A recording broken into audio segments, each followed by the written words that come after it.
Akashvani Devikulam spice FM.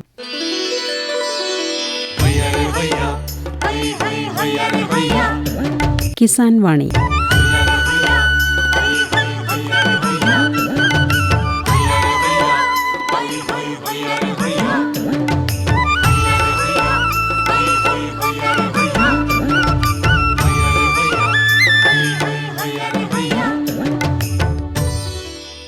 എല്ലാ ശ്രോതാക്കൾക്കും കിസാൻ വാണിയിലേക്ക് സ്വാഗതം. ഈ പരിപാടിയുടെ പ്രായോജകർ കേന്ദ്ര കൃഷി കർഷകക്ഷേമ മന്ത്രാലയം, ഭാരത സർക്കാർ.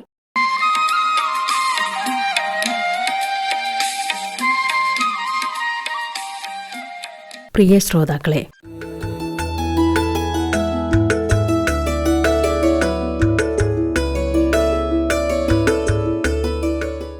സമ്മിശ്ര കൃഷിരീതി അവലംബിക്കുന്ന ഇടുക്കി അയ്യപ്പൻകോവിലിലെ മാതൃകാ കർഷകനായ ശ്രീ റോയ് ജോർജ് അദ്ദേഹത്തിൻ്റെ കാർഷിക അനുഭവങ്ങൾ വിവരിക്കുകയാണ് ഇന്നത്തെ കിസാൻ വാണിയിൽ. അദ്ദേഹവുമായി സംസാരിക്കുന്നത് പി അർജുൻദാസ്. കിസാൻ വാണി ടീം എന്ന് എത്തി നിൽക്കുന്നത് ഇടുക്കി ജില്ലയിലെ അയ്യപ്പൻകോവിൽ ഗ്രാമപഞ്ചായത്തിലെ റോയ് ജോർജ് എന്ന സമ്മിശ്ര കർഷകൻ്റെ സമീപത്താണ്. അദ്ദേഹത്തിന് 2 തവണ ഗ്രാമപഞ്ചായത്തിൻ്റെ മികച്ച കർഷകനുള്ള അവാർഡ് ലഭിച്ചിട്ടുണ്ട്. അതുപോലെ തന്നെ ഫെഡറൽ ബാങ്ക് ജില്ലാ തലത്തിൽ നടത്തിയ മികച്ച കർഷകൻ്റെ ഒരു അവാർഡും അദ്ദേഹത്തിന് ലഭിച്ചിട്ടുണ്ട്. അദ്ദേഹത്തിൻ്റെ കൃഷിരീതിയും കാർഷിക അനുഭവങ്ങളും ഒക്കെ നമ്മളുമായിട്ട് പങ്കുവയ്ക്കും. അദ്ദേഹത്തിൻ്റെ കൂടുതൽ കൃഷി അനുഭവങ്ങളൊക്കെ നമുക്ക് ചോദിച്ച് മനസ്സിലാക്കാം. നമസ്കാരം റോയ് ചേട്ടാ. നമസ്കാരം. റോയ് ചേട്ടൻ എത്ര കാലമായി ഈ കാർഷിക മേഖലയിൽ പ്രവർത്തിക്കുന്നു? 35 വർഷത്തോളമായി. ചേട്ടൻ ജനിച്ചു വളർന്നതൊക്കെ ഇവിടെ തന്നെയാണോ? ഞാൻ ജനിച്ചത് അതിരമ്പുഴ എന്ന സ്ഥലത്ത്. 1ാം ക്ലാസ് തൊട്ട് ഞാൻ ഇവിടെയാണ് താമസിക്കുന്നത്. ഞാൻ ചെറുപ്പത്തിൽ അവിടെ നിന്ന് പോകുന്നതാണ്. എന്നെ ഇവിടെ കൊണ്ട് 1ാം ക്ലാസ്സിൽ കൊണ്ട് ചേർക്കട്ടെ. വിദ്യാഭ്യാസമൊക്കെ എത്ര വരെ? വിദ്യാഭ്യാസം ഞാൻ 10ാം ക്ലാസ് വരെ പഠിച്ചിട്ടുള്ളൂ. അതിന് പിന്നെ കൃഷിയിലോട്ട് ഞാൻ ഇറങ്ങി. ഇപ്പോൾ എന്തൊക്കെ തരം കൃഷിയാണ് ചെയ്തുകൊണ്ടിരിക്കുന്നത്? വിവിധ തരം വാഴകൾ, പച്ചക്കറികൾ, പിന്നെ കൊടിയ്, ഏലം, പിന്നെ ജാതി, തെങ്ങ്.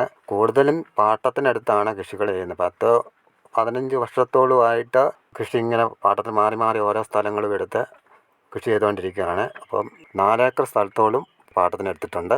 അതിലാണ് വിവിധ തരങ്ങൾ പച്ചക്കറികളും കൃഷികളെല്ലാം വിവിധ തരം കൃഷികൾ ചെയ്തുകൊണ്ടിരിക്കുന്നത്. മികച്ച കർഷകനായിട്ടുള്ള അവാർഡൊക്കെ തന്നെ കിട്ടിയിട്ടുണ്ട്. പഞ്ചായത്തിന് 2 തവണ പഞ്ചായത്തിൽ നിന്ന് കിട്ടി. ജില്ലയിൽ നിന്ന് ഫെഡറൽ ബാങ്കുകാർ എന്നെ മികച്ച കർഷകനായിട്ട് എന്നെ തിരഞ്ഞെടുത്തു. ഗ്രേസ് ഗാർഡൻ്റെ കയറപ്പോൾ കഴിഞ്ഞ വർഷം എന്നെ പൊന്നാട അണിയിച്ച് ട്രോഫി തരികയും മികച്ച കർഷകനായിട്ട് എന്നെ തിരഞ്ഞെടുത്ത് പൊന്നാടയൊക്കെ അണിയിക്കുകയൊക്കെ ചെയ്തു. ഇൻഫാമിൻ്റെ ആയിട്ടും തിരഞ്ഞെടുത്ത് പള്ളിക്ക് സ്വീകരണവും ട്രോഫികളൊക്കെ തരികയൊക്കെ ചെയ്തു. ഏതൊക്കെ ഇനം കൃഷിയാണ് ഏറ്റവും കൂടുതലായിട്ട് ചെയ്യുന്നത്? ഏറ്റവും കൂടുതൽ ഞാൻ ചെയ്യുന്നത് തന്നാണ്ട് കൃഷികളാണ് കൂടുതലും ചെയ്യുന്നത്. വാഴ, കപ്പ, ഇഞ്ചി, വിവിധ തരം പച്ചക്കറികൾ. 2 വർഷം നമ്മുടെ ഓണവിപണി ലക്ഷ്യമാക്കിയുള്ള വാഴയും ഇഞ്ചി പച്ചക്കറികളും ചെയ്യുന്നുണ്ട്. നമ്മുടെ കൃഷിഭവനിൽ അത് ഓണച്ചന്തൽ വിതരണം ചെയ്യുന്നുണ്ട്. പിന്നെ അടുത്തുള്ള പ്രദേശത്തുള്ള സ്ഥലങ്ങളിലെല്ലാം പച്ചക്കറികൾ കൊടുക്കുന്ന വീടുകളിലെല്ലാം വിതരണം ചെയ്യുന്നുണ്ട്. ഒരു വർഷത്തിൽ 2-3 പ്രാവശ്യം ഞാൻ പച്ചക്കറി കൃഷി ചെയ്യുന്നുണ്ട്. ഇപ്പം മാട്ടുക്കട്ട, മേരികുളം, പല ഭാഗങ്ങളിലാണ് കൊടുത്തുകൊണ്ടിരിക്കുന്നത്. വാഴക്കൊലയും പച്ചക്കറികളെല്ലാം കൊടുത്തുകൊണ്ടിരിക്കുന്നത്. കൂടുതലായിട്ട് പച്ചക്കറി കൃഷി ചെയ്യുന്നുണ്ട്. പിന്നെ കുരുമുളക്, കാപ്പി, അതുപോലെ നാണ്യവിളകളുടെ കൃഷിയും ചെയ്യുന്നുണ്ട്. ഉണ്ട്. ഏലം, കാപ്പി, പിന്നെ ജാതി, തെങ്ങ്, അങ്ങനെയുള്ള കൃഷികളെല്ലാം ഉണ്ട്. എല്ലാവിധ കൃഷികളും ചേട്ടൻ്റെ തോട്ടത്തിലുണ്ട്. നിലവിലുണ്ട്. ഇപ്പോൾ വാഴ കൃഷി ചെയ്യുന്നുണ്ടെന്ന് പറഞ്ഞു. അത് ഏത് ഇനം വാഴയാണ്? പല ഇനം വാഴകളുണ്ട്. ഏത്തവാഴ, ഞാനിപ്പൂവന്, പാളയംകുടന്, റോബസ്റ്റായ, സുഗന്ധി വാഴ, പൂജക്കദളി, ചുമലപ്പൂവൻ എന്ന് പറഞ്ഞ പൂവനുണ്ട്. മിക്ക വാഴ ഐറ്റങ്ങളും കൃഷി ചെയ്യുന്നുണ്ട്. ഉണ്ട്. അത് ടിഷ്യൂ കൾച്ചർ വാഴയാണോ അതോ അല്ലാത്ത? ടിഷ്യൂ കൾച്ചർ നമ്മുടെ കൃഷിഭവൻ മുഖേന കുറേ തരുന്നുണ്ട്. അതും ചെയ്യുന്നുണ്ട്. കൂടുതലും വിത്തുകൾ മേടിച്ചാണ് നട്ടുകൊണ്ടിരിക്കുന്നത്. പിന്നെ പഞ്ചായത്തിൽ നിന്ന് കൃഷിഭവൻ കയറപ്പിലുള്ള തൈകൾ വരുന്നുണ്ട്. കൃഷി കൾച്ചറിൻ്റെ തൈ തരുന്നുണ്ട്. അതും വാഴ ചെയ്യുന്നുണ്ട്. കുഴപ്പമില്ല. വാഴക്കൃഷിയിൽ ഈ രോഗബാധയൊക്കെ ബാധിക്കാറുണ്ട്? കൂടുതലും കേട് കൂടുതലുണ്ട്. നാക്കടപ്പും പിണ്ടിപ്പുഴു മരുന്നൊക്കെ ചെയ്തൊക്കെ കിട്ടുള്ളൂ നമുക്ക്. കൂടുതലും ജൈവ കൃഷിയാണ് നമ്മൾ കൂടുതലും ചെയ്യുന്നത്. കൂടുതലായിട്ട് കീടനാശിനി പ്രയോഗം തീർത്തും കുറവാണ് ചെയ്യുന്നത്. ജൈവ കീടനാശിനികൾ അതാ കൂടുതലും ഉപയോഗിക്കുന്നത്. വാഴക്കൃഷി ഇപ്പോൾ ലാഭകരമായിട്ടാണ് പോകുന്നത്. ഈ വർഷം ഭയങ്കര നഷ്ടമായി. ഇപ്പം വിലയില്ലാത്ത കാരണം ഞാനിപ്പം വാഴക്കൊല വെട്ടിക്കൊണ്ടിരിക്കുകയാണ്. ഒരു 1000 വാഴക്കൊലകളും ഉണ്ടായിരുന്നു. കൊല വെട്ടിക്കൊണ്ടിരിക്കുകയാണ്. ഇപ്പം തീർത്ത് വില കുറവാണ്. 25 രൂപ, 22 രൂപയൊക്കെ വിലയുള്ളൂ. അത് ഒരു ഭയങ്കര നഷ്ടത്തിലാണ്. നമ്മൾ മുടക്കുന്ന കാശ് പോലും കിട്ടത്തില്ല. ഒരു വാഴവത്തിൻ്റെ വില തന്നെ എന്ന് പറഞ്ഞാൽ 17 രൂപ 18 രൂപ ആവും നമ്മുടെ ഇവിടെ നിന്ന് ഒരു വിത്ത് വന്ന് വരും. പിന്നെ പണിക്കൂലി എല്ലാവരുടെ കണക്കും നഷ്ടമാണ്. കഴിഞ്ഞ വർഷത്തെ അപേക്ഷിച്ച് തീർത്തും മോശം ഇപ്രാവശ്യം വില കുറവ്. കഴിഞ്ഞ വർഷമൊക്കെ നല്ല വിലയാണ്. പിന്നെ ഓണത്തോടനുബന്ധിച്ച് കൊല ഉണ്ടായിരുന്നു, അത് നല്ല വില കിട്ടി. നമുക്കൊരു 60 രൂപ 70 രൂപയോളം വിലയോളം കിട്ടിയായിരുന്നു. അത് നഷ്ടമില്ലായിരുന്നു. ഇപ്പം കുറേ വാഴക്കൊലയാണ് ഇപ്പം ഉണ്ട്. ഇനിയിപ്പോൾ ഒരു പുതിയ വാഴ ഞാൻ വെച്ചിട്ടുണ്ട്, ഒരു 800 വാഴ പുതിയ വാഴ വെച്ചിട്ടുണ്ട് ഞാൻ. അത് ഏതിനാണ്? അത് കൂടുതൽ ഏത്തവാഴയാണ് വെച്ചിരിക്കുന്നത്. ഏത്തവാഴ അത് ഇപ്പം 3 മാസമായി. വാഴക്ക് കൃഷിഭവൻ മുഖേന ഇൻഷുറൻസ് ചെയ്തിട്ടുണ്ട്. അത് ഇൻഷുറൻസ് ചെയ്തിട്ടുണ്ട്. ചെയ്തിട്ടുണ്ട്. ഇൻഷുറൻസ് ആദ്യമായിട്ട് ഈ വർഷമാണ് ചെയ്യുന്നത്? അതല്ല, എല്ലാ കൃഷിക്കും ഞാൻ ഇൻഷുർ ചെയ്യുന്നുണ്ട്. അതുപോലെ ഏലം ഇൻഷുർ ചെയ്തിട്ടുണ്ട്. അപ്പോൾ ഈ ഇൻഷുറൻസിൻ്റെ ആനുകൂല്യം ഏതെങ്കിലും സമയത്ത് കിട്ടിയിട്ടുണ്ട്. 2 വർഷം മുമ്പ് വാഴകൾ കാറ്റ് വന്ന് പോയപ്പോൾ തന്നെ കിട്ടിയായിരുന്നു, അതിൻ്റെ പൈസ കിട്ടിയായിരുന്നു. അപ്പോൾ നമുക്ക് നഷ്ടമില്ലാത്ത രീതിയിലുള്ളൊരു കുഴപ്പമില്ല. അന്ന് കിട്ടിയായിരുന്നു, 300 രൂപ വെച്ച് കിട്ടിയായിരുന്നു. അപ്പോൾ എല്ലാ കർഷകരും ഇങ്ങനെ ഒരു വിള ഇൻഷുറൻസ് ചെയ്യുന്നത് നല്ലതാണെന്നാണ് ചേട്ടൻ്റെ എൻ്റെ അഭിപ്രായം. നല്ല എല്ലാം ചെയ്യണം എന്നുള്ളതാണ് എൻ്റെ അഭിപ്രായം. നമുക്ക് എന്തെങ്കിലും ഒരു നാശനഷ്ടം വന്നാൽ തന്നെയാണെങ്കിലും സർക്കാരിൻ്റെ ഭാഗത്തു നിന്ന് അത് കിട്ടുക. ഏതെങ്കിലും ഒരു സമയത്ത് അവർ തരാതിരിക്കുകയില്ല, അവർ തരും. അത് ചെയ്യണമെന്നാണ് എൻ്റെ അഭിപ്രായം. കേന്ദ്ര സർക്കാരിൻ്റെ കിസാൻ സമ്മാൻ നിധി കിട്ടുന്നുണ്ടോ? ഉണ്ട്. 6000 രൂപ ഒരു വർഷത്തിൽ കിട്ടുന്നുണ്ട്.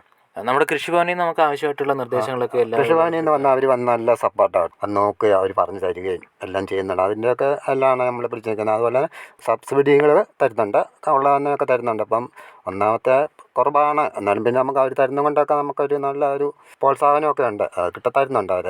നമുക്ക് ഈ മണ്ണ് പരിശോധനയൊക്കെ നടത്താറുണ്ട്. മണ്ണ് പരിശോധനയുണ്ട്. ഞാൻ മണ്ണ് പരിശോധിപ്പിക്കുന്നുണ്ട്. എല്ലാ പറമ്പിലും മണ്ണ് പരിശോധിക്കുന്നുണ്ട്. മണ്ണ് പരിശോധിച്ച് ശാസ്ത്രീയമായ രീതിയിൽ തന്നെയാണ് കൃഷി നടത്തുന്നത്. അതേ രീതിയിൽ തന്നെ ചെയ്യുന്നത്.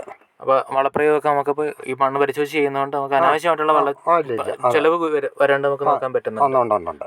കിഴങ്ങ് വർഗ്ഗങ്ങളുടെ കൃഷി ഉണ്ടെന്ന് പറഞ്ഞു. കപ്പ, ചേമ്പ്, കാച്ചിൽ, മധുരക്കിഴങ്ങ്, ചെറുകിഴങ്ങ്, അതുപോലെ ഒട്ടനവധി വൈവിധ്യമാർന്ന കിഴങ്ങ് വർഗ്ഗങ്ങളുടെ കൃഷിയുണ്ട്. അതിനെക്കുറിച്ചൊന്ന് വിശദമാക്കാമോ? കപ്പയുണ്ട്, ചേനയുണ്ട്, കാച്ചിലുണ്ട്, ചേമ്പ്, വിവിധതരം കിഴങ്ങ് വർഗ്ഗങ്ങളുണ്ട്. അതെല്ലാം തന്നെ നല്ല കപ്പയ്ക്കൊക്കെ നല്ല വിലയായിരുന്നു, നഷ്ടത്തിലില്ല. ഈ വർഷമൊക്കെ നല്ല 2 വർഷമായിട്ട് നല്ല വിളവുണ്ട്, വിലയും കിട്ടുന്നുണ്ട്, നല്ല ലാഭത്തില്ല. അപ്പോൾ ഉള്ള നല്ല ഒരുമാതിരി നല്ല വില കിട്ടുന്നുണ്ട്. കപ്പ നമ്മൾ ഉണക്കി വെക്കുന്നുണ്ട്. പിന്നെ പച്ചയും വിൽക്കുന്നു. പിന്നെ വാട്ടാൻ ഉണങ്ങാനുള്ള കപ്പയുണ്ട്. എല്ലാ വർഷവും ഉണങ്ങി കപ്പ കൊടുക്കുന്നു. നമ്മുടെ ഈ പ്രദേശത്തുള്ളവർക്കെല്ലാം ഉണക്കപ്പ വിൽക്കുന്നുണ്ട്. ഇതിന്റെ വിപണി നമ്മൾ കടകളിൽ കൊടുക്കുകയാണോ അതോ എല്ലാം വീടുകളിലും കടകളിലും കൊടുക്കുന്നുണ്ട്. കടയിലാണ് കൂടുതലും കൊടുക്കുന്നത്. മാട്ടുക്കെട്ട, ഉപ്പേറ, നേരുകുളം എന്ന പ്രദേശങ്ങളെല്ലാം കപ്പ വിൽക്കുന്നുണ്ടായിരുന്നു. ചെറുകിഴങ്ങ് അധികം പേര് ചെയ്യാത്തൊരു കൃഷിയാണ്, അതിന് ഒരുപാട് ആവശ്യക്കാരുണ്ട്. അത് നമ്മൾ ഇവിടെ അടുത്തുള്ളവർക്കെല്ലാം ചെറുകിഴങ്ങുണ്ട്. അതില്ലാത്ത സാധനം അത് എൻ്റെ കയ്യിലുണ്ട്. കുരുമുളക് കൃഷി ഏതൊക്കെ ഇനമാണ് ചെയ്യുന്നത്? കുരുമുളക്, കരിമണ്ട, നീലമുണ്ടി, പന്നീർവണ്ണ, പിന്നെ ജീരകമുണ്ടി, പിന്നെ വെള്ളമുണ്ടി, എല്ലാ ഇനം കുരുമുളകും ചെയ്യുന്നുണ്ട്. എല്ലാം. കുരുമുളക് കൃഷി ഇപ്പോൾ ലാഭകരമാണോ? കുരുമുളക് കുഴപ്പമില്ല. കൂടുതലും കേടുണ്ട്. ദ്രുവാട്ടമാണ് കൂടുതലും. ദ്രുവാട്ടമൊക്കെ ഉണ്ട്. കുമ്മായമൊക്കെ ഇട്ട് മണ്ണൊക്കെ പരിശോധിച്ചൊക്കെ കുറവുണ്ട്. ഇപ്പം വലിയ കുഴപ്പമില്ല. ഇപ്പം മുളകിനൊക്കെ വിലയുള്ള കാരണം ആൾക്കാർ വരും. പക്ഷെ നഷ്ടമില്ലാതെ കൊണ്ടുവന്ന് നടക്കാൻ കുഴപ്പമില്ല. കൊണ്ടുവന്ന് നടക്കാം. ഇപ്പം വിലയുണ്ടല്ലോ. കുരുമുളകിന് താങ്ങ് മരമായിട്ട് എന്ത്? കൂടുതലും പ്ലാവ്, മറ്റേ മാങ്ങാക്കാണി, അതുപോലത്തെ മുരിക്ക്, കൊന്ന, അങ്ങനെയുള്ള മരത്ത് വഴിയാണ് കൂടി വിറ്റിരിക്കുന്നത്. ഒരു ആരംഭ കാലഘട്ടം മുതൽ, അതായത് കുരുമുളക് നട്ട് പരിപാലിക്കുന്ന ഒരു രീതി എങ്ങനെയാണെന്നൊന്ന് വിശദമാക്കാമോ? നമ്മൾ ആദ്യമേ കൂടെ മുരിങ്ങക്കാലോ കൊന്നക്കാലോ ഏതെങ്കിലും കാലിട്ടിട്ട് അതിലിട്ടിട്ട് അത് കഴിഞ്ഞ് ആദ്യമേ പിടിപ്പിച്ച് കഴിഞ്ഞിട്ട് അതിൻ്റെ ചോട്ടിക്കൊണ്ട് തല ഉണ്ടെങ്കിൽ തല മുറിച്ചിടുക, അല്ലെങ്കിൽ കൂടത്തൈ മേടിച്ച് ഇടുക. നല്ലപോലെ പരിപാലിക്കുകയാണെങ്കിൽ 2-ാം വർഷം തൊട്ട് കാവ് ഉണ്ടാകാൻ തുടങ്ങും. 3-ാം വർഷം തൊട്ട് നല്ല ഒരുമാതിരി വിളവാകും വരുന്നത്. വളം കൂടുതലും ചാണകപ്പൊടിയും ഒക്കെയാണ് ഉപയോഗിക്കുന്നത്. ചാണകം, വേപ്പം എണ്ണാക്കും, പിന്നെ എല്ലുപൊടിയൊക്കെ ഇടും. കൂടുതലും ജൈവ രീതിയിലാണ് കൂടുതലും നടത്തുന്നത്. രാസവളം അങ്ങനെ ഉപയോഗിക്കുന്നില്ല. ഇപ്പോൾ നമ്മൾ സമ്മിശ്രമായിട്ടാണ് കൃഷി ചെയ്യുന്നതെന്ന് പറഞ്ഞത്. അപ്പം നമുക്ക് ഈ പച്ചക്കറിയുണ്ട്, ഏലം, കുരുമുളക്, കിഴങ്ങ് വർഗ്ഗങ്ങൾ, വാഴയുണ്ട്, ഇതെല്ലാം ഉണ്ട്. അപ്പോൾ ഇതെല്ലാം ഓരോന്നും ഓരോ സ്ഥലത്താണോ അതോ ഇടവിളയായിട്ടാണ് കൃഷി ചെയ്യുന്നത്? എല്ലാം ഇടവിളയായിട്ടാണ് ചെയ്യുന്നത്. കാരണം പാട്ടത്തിന് സ്ഥലം എടുത്തല്ല ചെയ്യുന്നത്. കാരണം അങ്ങനെ ഒറ്റയ്ക്ക് ചെയ്യാനോ സ്ഥലമായിട്ട് എടുത്തില്ല. വാഴക്കൃഷിയുടെ ഇടയ്ക്ക് വേറെ വാഴക്കൃഷിയുടെ ഇടയ്ക്കൂടെ പച്ചക്കറികൾ ചെയ്തുകൊണ്ടിരിക്കുന്നത്. പച്ചക്കറി നമുക്ക് ഏതൊക്കെ ഇനം പച്ചക്കറി ചെയ്യുന്നുണ്ട്? പച്ചക്കറി എന്ന് പറഞ്ഞാൽ എല്ലാം പറയുകയാണെങ്കിൽ ഐറ്റങ്ങൾ ഒത്തിരി ഉണ്ട്. അതിൻ്റെ അകത്ത് കൂടുതലും ബീൻസ്, വള്ളിപ്പയർ, പാവൽ, കോവൽ, പടവലം, തക്കാളി, പച്ചമുളക്, ചീര, കാബേജ്, ക്യാരറ്റ്, പിന്നെ നിത്യവഴുതനയോ വിവിധ സൈസ് എല്ലാം തന്നെ പച്ചക്കറി ഉണ്ടാകും. മാട്ടക്കെട്ടയിൽ അയ്യപ്പൻ കൃഷിഭവൻ്റെ കേരളത്തിൽ ഒരു വീക്കിലി ചന്ത ഞങ്ങൾ ആരംഭിച്ചിട്ടുണ്ട്. എല്ലാ ആഴ്ച തോറും അവിടെ ഞങ്ങൾ കൊണ്ട് കൊടുക്കുന്നുണ്ട്. അവിടെ അതിൻ്റെ ആരംഭിച്ചിട്ടുണ്ട്. ഞങ്ങളെല്ലാം കർഷകരിൽ അവിടുന്ന് ജൈവ പച്ചക്കറികൾ എടുത്തുകൊണ്ട് തന്നെ ഞങ്ങൾ കർഷക കൂട്ടായ്മയുടെ ഭാഗമായിട്ട് അതെ കർഷക കൂട്ടായ്മയുടെ രീതിയിലായിട്ട് ഞങ്ങൾ നടത്തുന്നുണ്ട്. നല്ല പച്ചക്കറി അപ്പം നമ്മുടെ നാട്ടിലുള്ളവർക്ക് കൊടുക്കാനായിട്ട് ഇത് ഉപകരിക്കുകയും ചെയ്യുന്നു. അതെ അതെ രീതിയിലാണ്.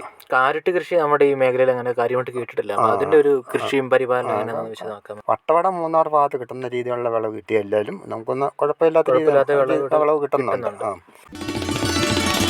हर जोखिम से निकल कर फसल आए, सुरक्षित हो जाए। फसल बीमा से हर किसान अब आत्मनिर्भर हो जाए। संकट के समय प्रधानमंत्री फसल बीमा योजना किसानों के लिए वरदान है। अब सूखा पड़े या बाढ़ आ जाए कोई डर नहीं, अब ओले पड़े या कीट पतंगे फसल खा जाए कोई फिक्र नहीं, क्योंकि हमने लिया है प्रधानमंत्री फसल बीमा। बुआई से फसल कटाई तक हर जोखिम का दावा, न्यूनतम प्रीमियम पर अधिकतम भुगतान का वादा। योजना से हर साल जुड़ रहे हैं 5 करोड़ से ज्यादा किसान। अब आपकी है बारी। नजदीकी कृषि कार्यालय, सहकारी समिति, बैंक शाखा, अधिकृत बीमा कंपनी या जन सेवा केंद्र में स्वेच्छा से करा सकते हैं पंजीकरण। फसल बीमा पोर्टल या फसल बीमा ऐप द्वारा भी कराया जा सकता है पंजीकरण। प्रधानमंत्री फसल बीमा योजना आपकी फसलों का संपूर्ण सुरक्षा कवच। कृषि एवं किसान कल्याण मंत्रालय, भारत सरकार। ഇപ്പോഴത്തെ ഒരു കാലാവസ്ഥയിൽ വന്നിട്ടുള്ള മാറ്റങ്ങളൊക്കെ കൃഷിയെ ബാധിച്ചിട്ടുണ്ടോ? ഉണ്ട് തീർച്ചയായിട്ടും ഉണ്ട്. ബാധിച്ചിട്ടുണ്ട്. കാലാവസ്ഥ മാറിയതോടെ ഒത്തിരി മാറ്റങ്ങൾ വന്നിട്ടുണ്ട്. ഈ കാലാവസ്ഥയിൽ വരുന്ന മാറ്റങ്ങളെ ഒരു കർഷകൻ എന്ന നിലയ്ക്ക് നമുക്ക് എങ്ങനെ അതിനെ ഓവർകം ചെയ്യാൻ വേണ്ടി നമുക്ക് എന്തൊക്കെ ചെയ്യാൻ പറ്റും? കാലാവസ്ഥ കാരണം നമ്മൾ കർഷകർ നേരിടുന്ന കുറെ പ്രശ്നങ്ങളുണ്ട്. ചിലപ്പം വിളകൾക്ക് കൃത്യമായിട്ടൊരു ഉൽപാദനം കുറഞ്ഞു പോകാം. കുരുമുളകാണെങ്കിൽ കറക്റ്റ് സമയത്ത് മഴ പെയ്തില്ലെന്നുള്ള പ്രശ്നങ്ങളൊക്കെ ഉണ്ടാവും. അങ്ങനെ വരുമ്പോൾ നമുക്ക് ഈ കാലാവസ്ഥ കൃഷിക്കാരെ സാരമായിട്ട് ബാധിക്കുന്നുണ്ട്. തീർച്ചയായിട്ടും ബാധിക്കുന്നുണ്ട്. ഇനി ഏലകൃഷി ചെയ്യുന്നത് ഏതിനോ ഏലമാണ്? ഏലയും ഞെള്ളാനിയാണ്. പിന്നെ അതിൻ്റെ കണിപ്പറമ്പൻ എന്ന് പറഞ്ഞ പുതിയ കണിപ്പറമ്പ്, പിന്നെ തിരുതാളി, അങ്ങനെ മൂന്നിനം ചെയ്യുന്നത്. എന്തേരം സ്ഥലത്ത് അത് ചെയ്യുന്നത്? ഒരേക്കർ സ്ഥലത്ത്. ഇത് നമ്മൾ ഏലകൃഷി ചെയ്യുന്നതിൻ്റെ ഒരു രീതി എങ്ങനെയാണെന്ന്? ഏലം നമ്മൾ കൂടുതലും ജൈവ കൃഷി, പിന്നെ കീടനാശിനി ഒട്ടും അടിക്കാതിരിക്കാൻ ഒക്കത്തില്ല, ചെയ്യാതിരിക്കാനൊക്കെയില്ല. കുറച്ചെങ്കിലും നമ്മൾ ചെയ്താൽ നമുക്ക് അതിൻ്റെ വിളവുകൾ കിട്ടുള്ളൂ. കീടനാശിനി കുറച്ച് ഇത് ചെയ്യുന്നുണ്ട്.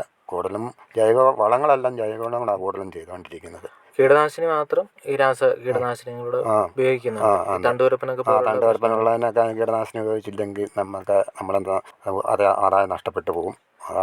അത് ചെയ്യാതിരിക്കാൻ ഒക്കത്തില്ല എങ്ങനെയാന്ന് പറഞ്ഞാലും. അതുകൊണ്ട് അങ്ങനെ അഴുകലുണ്ടാകുന്നുണ്ട്.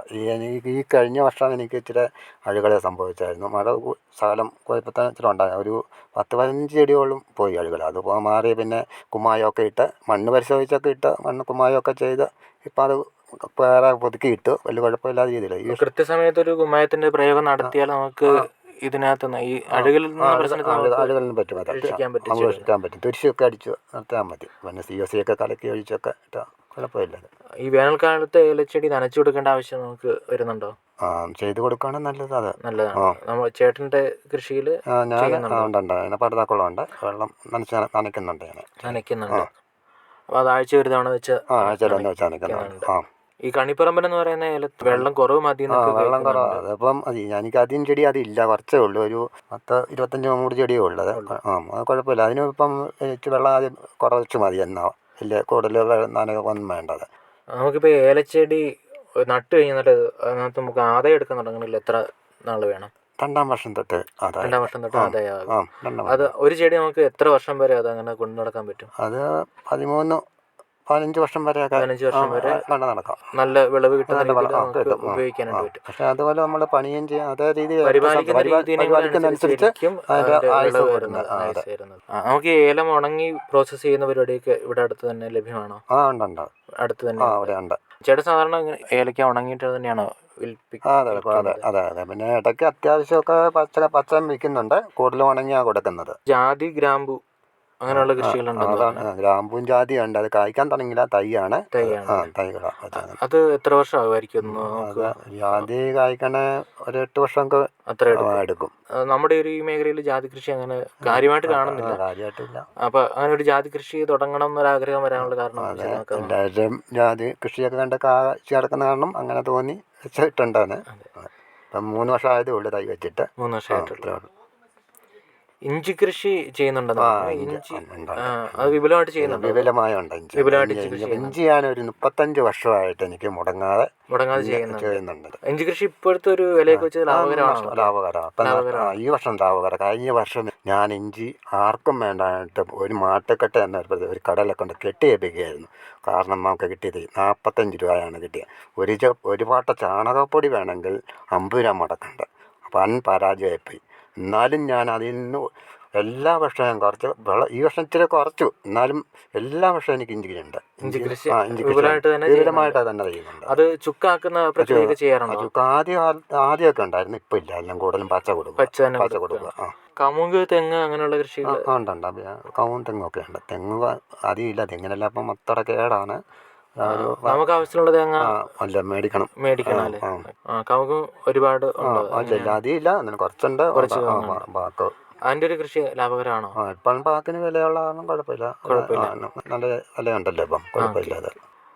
നമ്മുടെ കൃഷിയിൽ തൊഴിലാളികളെയൊക്കെ നമുക്ക് കൂടുതലും ഞാൻ ഒറ്റയ്ക്കാണ് കൂടുതലും ചെയ്യുന്ന ഒറ്റയ്ക്കാണ്. പിന്നെ അത്യാവശ്യമുള്ളപ്പോൾ മാത്രം പണിക്കാരെ നിർത്തി പണിയിക്കുന്നു. ഇപ്പോഴത്തെ കൂലി വർധനവും ഇതിൻ്റെ എല്ലാം ചെലവുകളെല്ലാം ആകുമ്പോഴത്തനുസരിച്ച് നമുക്ക് കൃഷിക്കാരന് ഭയങ്കര താങ്ങാൻ പറ്റാതെ വരുന്നുണ്ട്. തൊഴിലാളികളെ ആവശ്യം വരുമ്പോൾ നമുക്ക് മലയാളികളായിട്ട് തൊഴിലാളികളെ കിട്ടാറുണ്ടോ? ഉണ്ട്. അവരെ കിട്ടാൻ പാടാ. കൂടുതലും ഹിന്ദിക്കാരൊക്കെ ചെയ്യുന്നത്. ഏലക്ക എടുക്കാനൊക്കെ തൊഴിലാളി. അതെ, അത് മലയാളികളെ കിട്ടാറുണ്ടോ? മലയാളികൾ തന്നെയാണ് എടുക്കുന്നത്. അടുത്തുള്ള പ്രദേശത്തുള്ള ആൾക്കാരെ കിട്ടാൻ. പിന്നെ പഴവർഗ്ഗങ്ങളുടെ കൃഷി ഉണ്ടെന്ന് പറഞ്ഞു. അത് ഏതൊക്കെയാണ് ഇപ്പോൾ ഉള്ളത്? പഴവർഗ്ഗം എന്ന് പറഞ്ഞാൽ റംബുട്ടാൻ, അതേ ഉള്ളൂ. റംബുട്ടാൻ മാത്രമേ. അതുപോലെ കോഴി കൃഷി ഉണ്ടെന്ന് പറഞ്ഞു. അത് ഏതിനും കോഴിയാണ്? നാടൻ കോഴി. മുട്ട പുറത്ത് കൊടുക്കാനുള്ള മുട്ട കൊടുക്കുന്നുണ്ട്. കടയിൽ കൊടുക്കുകയാണോ അതോ അല്ലാണ്ട് വീടുകളിൽ കൊടുക്കുകയാണോ? അതുപോലെ നമുക്ക് കൃഷിക്ക് ആവശ്യമുള്ള ചാണകമൊക്കെ നമുക്ക് ഈ പ്രദേശത്ത് കിട്ടാനുണ്ടോ? ഇവിടെ അടുത്തുള്ളവരെയൊക്കെ മേടിക്കാം. പിന്നെ തമിഴ്നാട്ടിൽ നിന്നൊക്കെ ഈ ആട്ടംപിട്ടയും ചാണകമൊക്കെ കൊണ്ടുപോയി കൊടുക്കുന്നുണ്ട്. കൂടെ തന്നെ നമ്മുടെ ഈ പ്രദേശത്തുള്ളവർക്ക് ചാണകം തികയാതെ വരുമ്പോൾ അവിടുന്ന് അവരോടും മേടിക്കുന്നുണ്ട്. തമിഴ്നാട്ടിൽ നിന്ന് കൊണ്ട് ഇറക്കുന്ന ചാണകപ്പൊടിയൊക്കെ മേടിക്കുന്നുണ്ട്.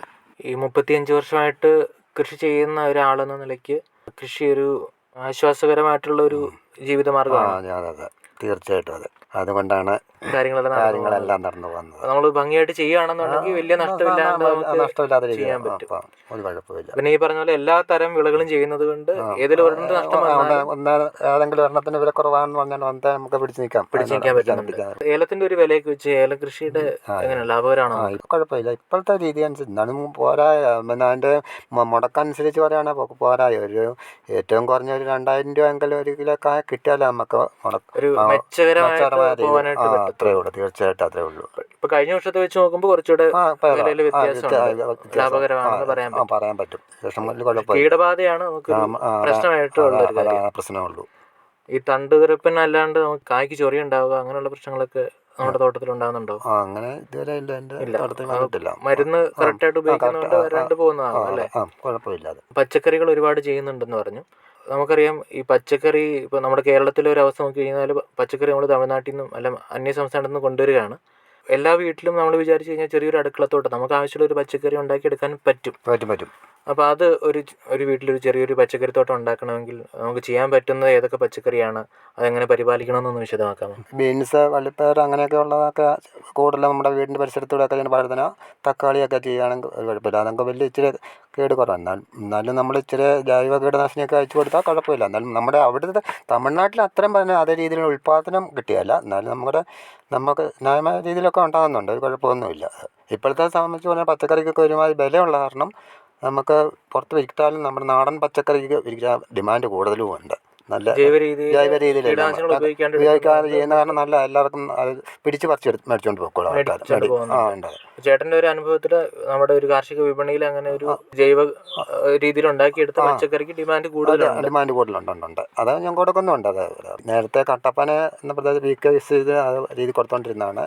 അപ്പോൾ ഏറ്റവും കൂടുതൽ അയ്യപ്പൻകോവിൽ കൃഷിഭവൻ്റെ കീഴിൽ ഏറ്റവും കൂടുതൽ പച്ചക്കറി ഞാനായിരുന്നു കൊടുത്തുകൊണ്ടിരുന്നത്. ഇപ്പം ഞങ്ങൾ മാട്ടുക്കട്ട, അതായത് ഞങ്ങളുടെ കൃഷിക്കൂട്ടം എന്ന കാർത്തിക കൃഷിക്കൂട്ടം എന്ന രീതിയിൽ ഒരു ഗ്രൂപ്പ് വെച്ചാൽ ആ രീതിയിൽ ഞങ്ങളൊരു വീക്കിലി ചന്ത തുടങ്ങിയിട്ടുണ്ട്. അതിപ്പം കഴിഞ്ഞ ശനിയാഴ്ചയാണ് അതിൻ്റെ ഉദ്ഘാടനം കഴിഞ്ഞത്. നല്ല രീതിയിൽ പോകുന്ന, ഇന്നലെ വിറ്റഴിച്ചു, അന്നേരം തന്നെ വിറ്റഴിച്ച് എല്ലാം തീർന്നു. ഇനിയിപ്പം എല്ലാ ആഴ്ചയിലും ഉണ്ട്. അതിപ്പം ഞങ്ങൾ ശനി ഞായർ കൂടെ ആക്കാമെന്നുള്ള രീതിയിലാണ്. ഇവിടെയുള്ള കർഷകരുടെ സാധനങ്ങൾ മൊത്തം എടുത്തുകൊണ്ട് തന്നെ ഞങ്ങൾ അവിടെ തന്നെ വിറ്റഴിക്കാനുള്ള പ്ലാനിലാണ്. അപ്പോൾ കർഷകർക്ക് മെച്ചകരമായിട്ട് ലാഭം കിട്ടുകയും ചെയ്യും. ആ രീതിയിൽ കൊടുക്കാന്നുള്ള രീതിയിലായിരിക്കും ഞങ്ങൾ.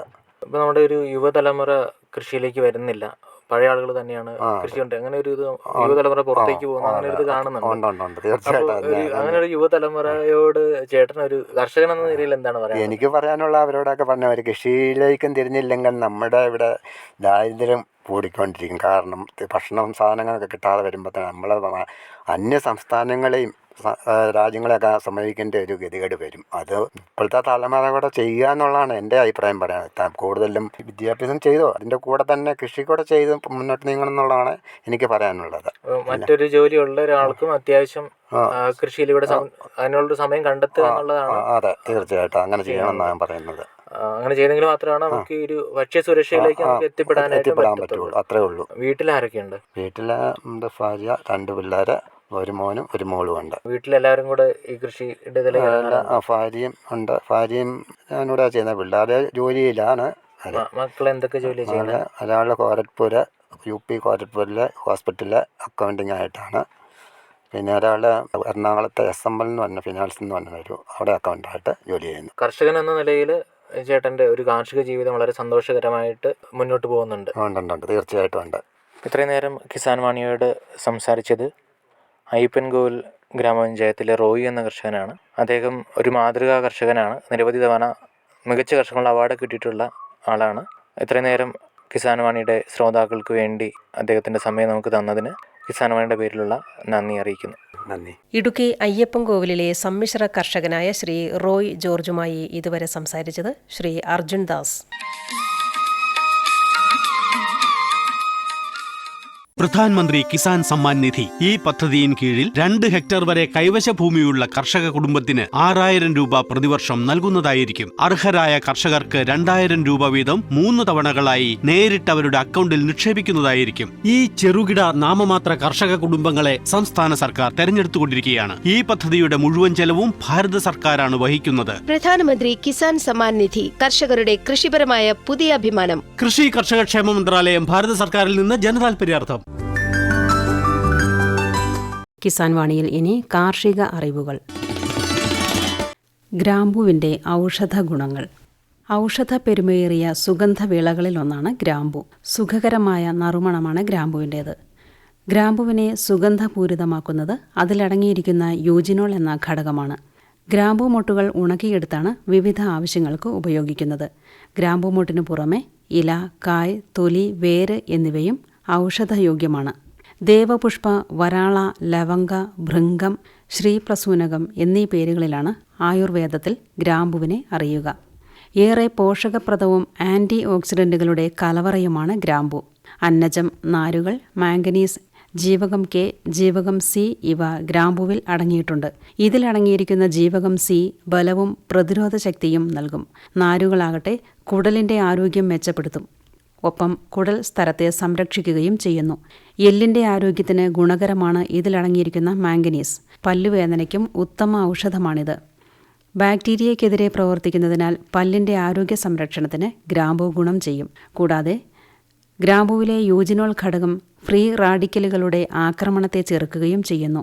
പ്രമേഹം, ശ്വാസകോശ രോഗങ്ങൾ, പനി, അർശസ്, അർബുദം, വാതം, ദന്തരോഗങ്ങൾ, മോണരോഗം, വായ്പുണ്ണ്, മുണ്ടിനീര്, ഛർദി, വയറുവീർക്കൽ, ത്വക്കുരോഗങ്ങൾ ഇവയുടെ ശമനത്തിനാണ് ആയുർവേദം കൂടുതലായും ഗ്രാമ്പുവിനെ ഉപയോഗിക്കുക. 1/2 ഗ്രാം ഗ്രാമ്പു പൊടി തേനിൽ ചാലിച്ച് കഴിക്കുന്നത് പനിയും ചുമയും അകറ്റി വിശപ്പുണ്ടാക്കും. ഔഷധങ്ങൾ കഴിക്കുന്നതോടൊപ്പം ഗ്രാമ്പൂ ചതച്ച് മോരിൽ കുറുക്കി മുണ്ടിനീരിൽ പുറമേ പുരട്ടുന്നത് വളരെ ഗുണം ചെയ്യും. 1 ഗ്രാം ഗ്രാമ്പൂ ചെറുതായി ചൂടാക്കി അല്പം ഉപ്പും ചേർത്ത് ചവച്ചിറക്കുന്നത് തൊണ്ടവേദന ശമിപ്പിക്കും. 1 ഗ്രാം ഗ്രാമ്പൂപ്പൊടി 2 ഗ്ലാസ് തിളപ്പിച്ചാറിയ വെള്ളത്തിൽ തേൻ ചേർത്ത് കഴിക്കുന്നത് വയറുവേദന അകറ്റും. 1 ഗ്രാം ഗ്രാമ്പൂ 2 ഗ്രാം പെരുംജീരകവും ചേർത്ത് 1/2 ലിറ്റർ വെള്ളം തിളപ്പിച്ച് പകുതിയാക്കി കുടിക്കുന്നത് ചുമയും ശ്വാസം മുട്ടലും അകറ്റും. ഗ്രാമ്പൂ നേർമയായി പൊടിച്ച് നെറ്റിയിൽ പുരട്ടുന്നത് തലവേദന കുറയ്ക്കും. ഗ്രാമ്പൂ തൈലം സമം കടുകെണ്ണയും ചേർത്ത് വേദനയുള്ളിടത്ത് പുരട്ടുന്നത് ആശ്വാസം പകരും. ഗ്രാമ്പൂ പൊടിച്ചത് തേനിൽ ചാലിച്ച് അലിയിച്ചിറക്കുന്നത് അരുചി അകറ്റും. ഗ്രാമ്പൂ പൊടിച്ച് പഞ്ചസാര ചേർത്ത് ചവച്ചിറക്കുന്നത് ഛർദി അകറ്റും. 1 ഗ്രാം വീതം ഗ്രാമ്പൂവും ഇഞ്ചിയും ചതച്ച് ചേർത്ത് ചായ ഉണ്ടാക്കി കഴിക്കുന്നത് ജലദോഷം അകറ്റും. വേദനയുള്ള പല്ലിൽ ഗ്രാമ്പൂ തൈലം പഞ്ഞിയിൽ മുക്കി കടിച്ചു പിടിക്കുന്നത് വേദന ശമിപ്പിക്കും. ഗ്രാമ്പൂ ചതച്ചിട്ട മോരുകറി അർശസ് രോഗികൾക്ക് ഗുണം ചെയ്യും. അല്പം ഗ്രാമ്പൂ തൈലം ഇളം ചൂടുവെള്ളത്തിലൊഴിച്ച് കവിൾ കൊള്ളുന്നത് വായ്നാറ്റം, പല്ലുവേദന ഇവയ്ക്ക് ശമനമുണ്ടാക്കും. 1 ഗ്രാം ഗ്രാമ്പൂ സമം വെളുത്തുള്ളി നീരും തേനും ചേർത്ത് കഴിക്കുന്നത് ആസ്മയ്ക്ക് ആശ്വാസമേകും.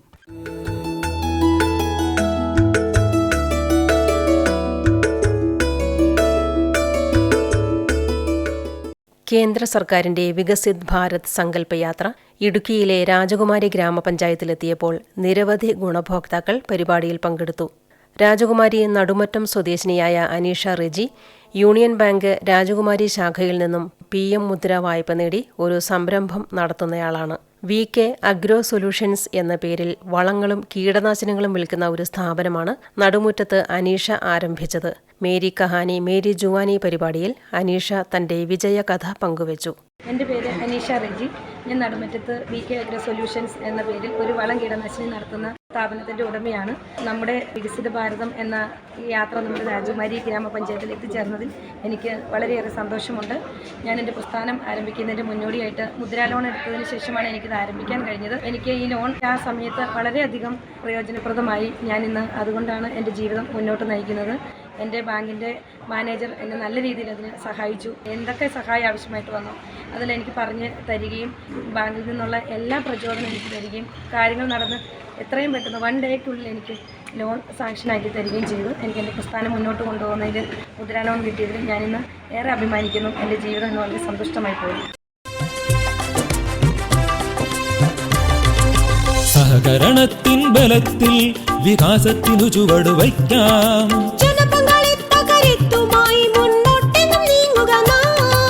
ജനകോടിയിൽ ഈ വിപ്ലവം ഉണർത്തിയല്ലോ വിശ്വാസം. നാം ഒത്തുചേർന്ന വികാസത്തിനെ പതാക പറത്തിടാം. സഹകരണം നമ്മുടെ വികാസത്തിൻ പ്രതീകം.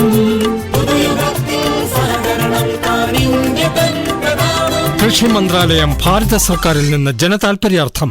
ഈ പരിപാടിയുടെ പ്രായോജകർ കേന്ദ്ര കൃഷി കർഷകക്ഷേമ മന്ത്രാലയം, ഭാരത സർക്കാർ. എല്ലാ കിസാൻ വാണി ശ്രോതാക്കൾക്കും കൂപ്പുകൈ.